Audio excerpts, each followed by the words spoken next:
so concerned about that. He said money was... I never... No. The platform is always the same. Insight on Citizen FM 93.7. The source is constant. My name is Lawrence Umoite. There is always an opportunity. Tomorrow, Insight returns with another interesting... Insight with Lawrence Umoite on Citizen 93.7 FM Abuja.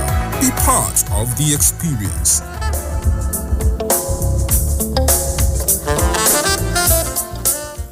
Citizen FM Abuja.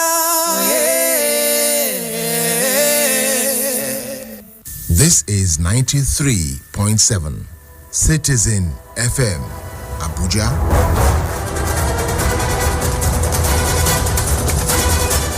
A warm welcome to the Citizen FM News at 6. I am Lawrence Umoite. President Bola Tinubu has approved cost-cutting measures that involve slashing by 60% official entourage on local and international travels. Special advisor to the president on media and publicity, Ajuri Ngilale, revealed this while briefing State House correspondents at the presidential villa in Abuja. Ngilale said the directive applied to the offices of the president, Vice President, First Lady, wife of the Vice President, and all ministries, departments, and agencies. He noted that the office of the First Lady and that of the wife of the Vice President is now limited to 10 staff members on official trips within the country. The Vice President will be limited to 15 members of staff on official trips within the country. The presidential spokesman said ministers are now limited to 4 persons for foreign trips, while heads of agencies can only travel with 2 persons. The Supreme Court on Tuesday reserved the judgment in the appeals by the SDP, Labour Party, and the APC challenging the victory of Governor Sheriff Oborevori. The Independent National Electoral Commission had declared the governor, who polled 360,000 votes to win the governorship election, ahead of Omo Agege of the APC, who secured 240,000 votes. An appeal court judgment in November had affirmed this election, with a 3-member tribunal headed by Justice C.H. Achogu dismissing the petition filed by the former Deputy President of the Senate, Ovie Omo Agege. The tribunal held that the petition contained unsubstantiated allegations, noting that it was devoid of merit and it was also speculative.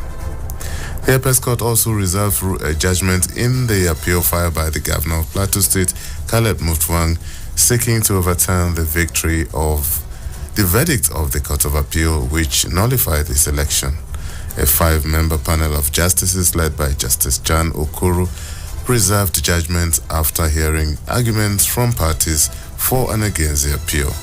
The governor, through his counsel, Kanu Agabi, SAN, prayed the court to uphold the judgment of the tribunal and set aside the judgment of the appellate court because the respondents have no right to question how a party elects its state executives. The national chairman of the ruling All Progressives Congress, Dr. Abdullahi Umar Ganduje, has congratulated Governor Hyacinth Alia of Benue State over his victory at the Supreme Court. Ganduje, in a statement, remarked that the verdict by the Apex Court confirmed Governor Alia's well-deserved victory in the 2023 general election. The Minister of Foreign Affairs, Ambassador Yusuf Tuga, on Tuesday applauded the release of the wife Khadija Bozum and son Salem Bozum of the former president of Niger Republic, Mohamed Bozum, from house arrest. However, his son Salem has been released, the country's military tribunal announced.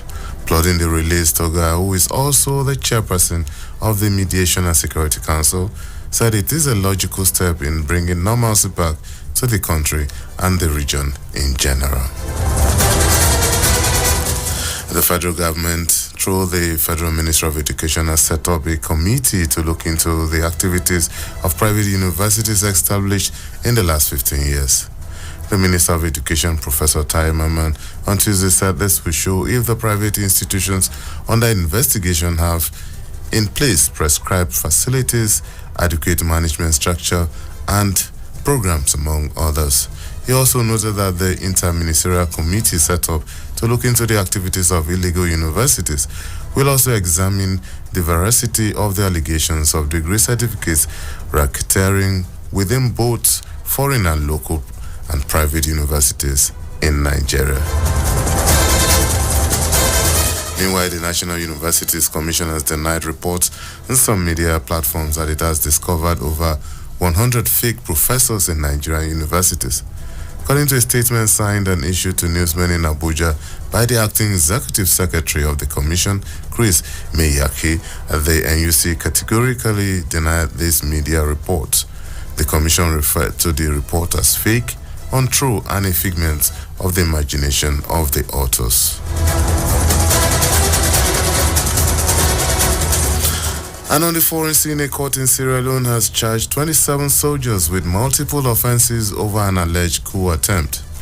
Last November, gunmen broke into a military armory and several prisons in Freetown, freeing almost 2,000 inmates.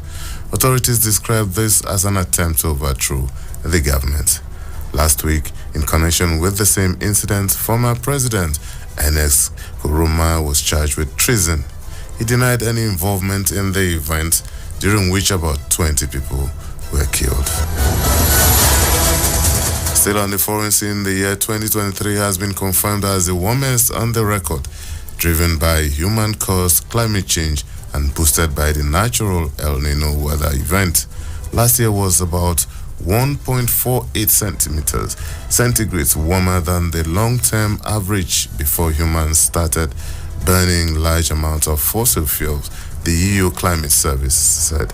Almost every day since July has seen a new global air temperature high for the first time of the year. And in sports, Nigerian striker Victor Boniface has been ruled out of the African Cup of Nations through injury in another blow to Nigeria's preparation. The 23-year-old is the latest member of the Super Eagles squad to suffer an injury ahead of the tournament, which kicks off on the 13th of January in Abuja. Nice striker Taren Murphy has been called up to replace Boniface, pending the approval of the Confederation of African Football. And still on sport, when Morocco step out against Tanzania for their 2023 African Cup of Nations opener on 17th of January, it will be exactly 13 months since they rounded off a historic run at the 2022 World Cup with a third-place playoff defeat against Croatia, breaking new grounds as the first African team to reach the World Cup semi-finals means the Atlas Lions finds themselves firmly among the favorites for AFCON glory in Ivory Coast. And that's the Citizen FM News at 6. I'm Lawrence Umoiti. Good evening.